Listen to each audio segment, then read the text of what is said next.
بسم اللہ الرحمن الرحیم۔ السلام علیکم ورحمۃ اللہ۔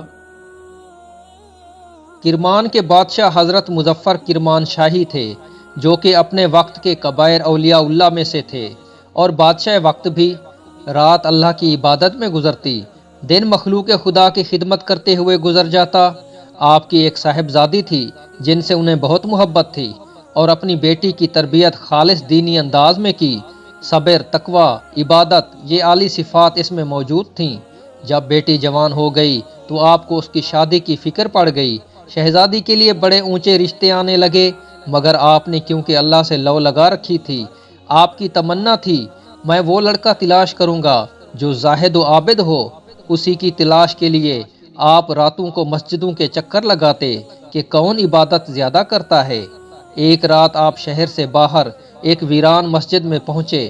وہاں دیکھا ایک نوجوان عبادت میں مصروف ہے، اور اس کے وجود پر کپ کپی طاری ہے اور آنکھیں آنسوؤں سے تر ہیں۔ آپ نے اختتام نماز کا انتظار کیا۔ وہ نوجوان جب فارغ ہوا، اس کا حال احوال پوچھا۔ وہ کہنے لگا، غریب ہوں، ایک کمرہ ہے، آدھا گر چکا ہے، آدھا باقی ہے۔ آپ نے پوچھا، شادی ہو گئی ہے؟ کہنے لگا، ایسے غریب کو کون رشتہ دے گا؟ آپ نے فرمایا، اگر کرمان کے بادشاہ کی بیٹی سے تمہارا رشتہ طے ہو جائے۔ وہ نوجوان مسکرا کر کہنے لگا، بابا غریبوں سے مذاق نہیں کرتے۔ آپ نے اپنی انگوٹھی نکالی اور اسے دے کر کہا، مجھ سے وعدہ کرو، کل تم بادشاہ کرمان کے دربار میں مجھ سے ملو گے۔ اگر دربان روکے تو اسے یہ انگوٹھی دکھانا، وہ تجھے میرے تک پہنچا دے گا۔ صبح وعدے کے مطابق وہ نوجوان پہنچا، دربان کو انگوٹھی دکھائی، وہ بادشاہ تک لے گیا، اور یہ دیکھ کر حیران رہ گیا کہ رات والا بوڑھا خود وہ بادشاہ سلامت ہے۔ بادشاہ نے اسی وقت قاضی کو بلوا کر نکاح پڑھوا کر انہی کپڑوں میں اپنی بیٹی کو رخصت کر دیا۔ وہ نوجوان اپنی بیوی کو لے کر اپنے گھر پہنچا۔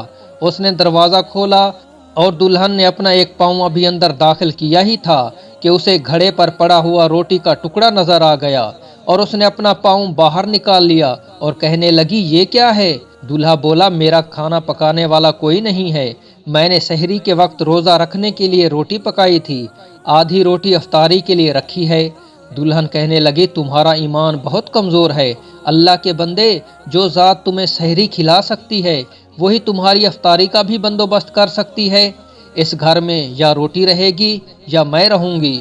جاؤ، پہلے اسے اللہ کی راہ میں صدقہ کر کے آؤ، پھر میں تمہارے گھر میں قدم رکھوں گی۔